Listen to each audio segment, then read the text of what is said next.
ആകാശത്തിലേക്ക് മനുഷ്യൻ ആദ്യമായി നോക്കിയ നിമിഷം മുതൽ ഒരു ചോദ്യം അവനെ പിന്തുടർന്നു.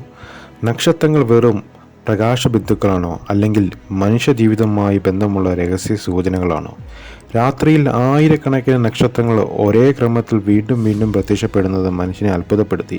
കാലാവസ്ഥ മാറുന്നത്, മഴ വരുന്നത്, വിളവെടുപ്പ് സമയം, കടൽ തിരമാലകൾ എല്ലാം ആകാശത്തിലെ ചലനങ്ങളുമായി ബന്ധപ്പെട്ടിരിക്കുന്നതായി പുരാതന മനുഷ്യൻ ശ്രദ്ധിച്ചു. അതായിരുന്നു ജ്യോതിശാസ്ത്രത്തിൻ്റെ തുടക്കം, അഥവാ ആസ്ട്രോളജിയുടെ തുടക്കം.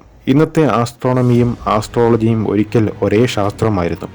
ആകാശത്തെ നിരീക്ഷിച്ച് ഭൂമിയിലെ സംഭവങ്ങളെ മനസ്സിലാക്കാൻ ശ്രമിച്ചതാണ് മനുഷ്യൻ്റെ ആദ്യ ശാസ്ത്രീയമായ ചിന്ത എന്ന് പറയുന്നത്. ആസ്ട്രോളജിയുടെ ചരിത്രം ഏകദേശം 4000 വർഷങ്ങൾക്ക് മുമ്പ് മെസപ്പൊട്ടോമിയയിൽ തുടങ്ങി. ഇന്നത്തെ ഇറാഖ് പ്രദേശത്ത് ജീവിച്ചിരുന്ന ബാബിലോണിയൻ സംസ്കാരം ആദ്യമായി ഗ്രഹങ്ങളുടെ ചലനങ്ങൾ രേഖപ്പെടുത്തി. രാജാക്കന്മാരുടെ ജനനം, യുദ്ധങ്ങൾ, പ്രകൃതി ദുരന്തങ്ങൾ എന്നിവ അവർ ആകാശത്തിലെ ഗ്രഹസ്ഥിതികളുമായി ബന്ധിപ്പിച്ചു. അവിടെ നിന്നാണ് സോഡിയാക്ക് എന്ന ആശയം രൂപപ്പെട്ടത്. സൂര്യൻ വർഷവും മുഴുവനും സഞ്ചരിക്കുന്നതായും തോന്നുന്ന ആകാശപഥം 12 ഭാഗങ്ങളാക്കി വിഭജിച്ചു. പിന്നീട് ഗ്രീക്ക് സംസ്കാരം ഈ അറിവ് വികസിപ്പിച്ചു കൊണ്ടുവന്നു. ഗ്രീക്ക് ഗണിതജ്ഞനും ജ്യോതിശാസ്ത്രജ്ഞനുമായ ക്ലൗഡിയസ് പ്ലോട്ടണമി എന്ന തൻ്റെ ടെട്രാബിബ്ലോസ് എന്ന ഗ്രന്ഥത്തിലൂടെ ആസ്ട്രോളജിയെ ഒരു ക്രമബദ്ധമായ സിസ്റ്റമാക്കി മാറ്റിയെടുത്തു. ഇന്ത്യയിൽ ആസ്ട്രോളജിയെ വളരെ ആഴത്തിൽ വളർന്ന ഒന്നാണ്. വേദകാലത്ത് രൂപപ്പെട്ട ജ്യോതിശാസ്ത്രം മനുഷ്യൻ്റെ ജനനസമയം, ഗ്രഹസ്ഥിതി, വിവിധ സംഭവങ്ങൾ എന്നിവ തമ്മിലുള്ള ബന്ധം വിശദീകരിക്കാൻ ശ്രമിച്ചു. വിവാഹം മുതൽ യാത്ര വരെ പല തീരുമാനങ്ങളിലും ജ്യോതിഷം ഉപയോഗപ്പെട്ടു. പക്ഷേ വലിയ ചോദ്യം ഇന്നും ഇതാണ്: ആസ്ട്രോളജി സത്യമാണോ, അല്ലെങ്കിൽ ഇതിൽ എന്തെങ്കിലും വാസ്തവമുണ്ടോ എന്നുള്ളതാണ്. ശാസ്ത്രലോകത്തിൻ്റെ നിലപാട് വളരെ വ്യക്തമാണ്. ആധുനിക ശാസ്ത്രം ആസ്ട്രോളജിയെ ഉറച്ച പരീക്ഷണാത്മക തെളിവൊന്നും കണ്ടെത്തിയിട്ടില്ല എന്നുള്ളതാണ്.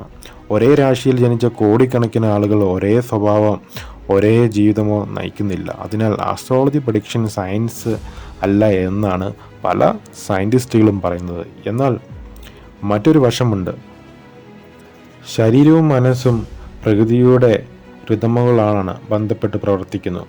ചന്ദ്രൻ്റെ ഗുരുത്വാകർഷണം കടൽ തിരകളെ ബാധിക്കുന്നു. മനുഷ്യൻ്റെ ഉറക്ക ചക്രവും ഹോർമോൺ മാറ്റങ്ങളും പ്രകാശ ഇരുട്ടും ചക്രവുമായി ബന്ധപ്പെട്ടിരിക്കുന്നു. അതിനാൽ കോസ്മിക് റിതംസ് മനുഷ്യനിൽ ചില സ്വാധീനങ്ങൾ ഉണ്ടാകാം എന്ന് ചില ഗവേഷണങ്ങൾ കരുതുന്നു. ആസ്ട്രോളജിയുടെ ശക്തി പ്രഡിക്ഷനിൽ മാത്രമല്ല, സിംബോളിസത്തിലാണ് എന്ന് ചില മനഃശാസ്ത്രജ്ഞർ പറയുന്നു. രാശികൾ മനുഷ്യരുടെ സ്വഭാവ ആർക്കിടൈപ്പുകളെ പ്രതിനിധീകരിക്കുന്ന ഭാഷയായിരിക്കാം. അതായത് ആസ്ട്രോളജി ഒരു സൈക്കോളജിക്കൽ മിറർ ആയിരിക്കാം.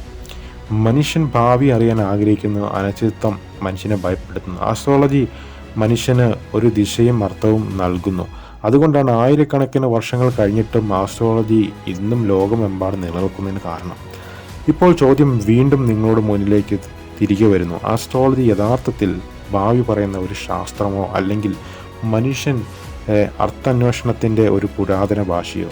ഒരുപക്ഷെ രണ്ടിൻ്റെയും ഇടയിൽ സത്യം ഒളിഞ്ഞിരിക്കാം. ആകാശത്തിലെ നക്ഷത്രങ്ങൾ നമ്മെ നിയന്ത്രിക്കുന്നുണ്ടോ എന്ന് നമുക്കറിയില്ല. പക്ഷേ ഒരു സത്യം ഉറപ്പാണ്: മനുഷ്യൻ എപ്പോഴും ആകാശത്തിലേക്ക് നോക്കി തൻ്റെ ജീവിതത്തിൻ്റെ ഉത്തരങ്ങൾ തേടിക്കൊണ്ടിരിക്കും എന്നുള്ളത്. അതാണ് ആസ്ട്രോളജിയുടെ യഥാർത്ഥ തുടക്കം. ഒരു മനുഷ്യൻ രാത്രിയിൽ ആകാശം നോക്കി ചോദിച്ച ആദ്യ ചോദ്യത്തിൽ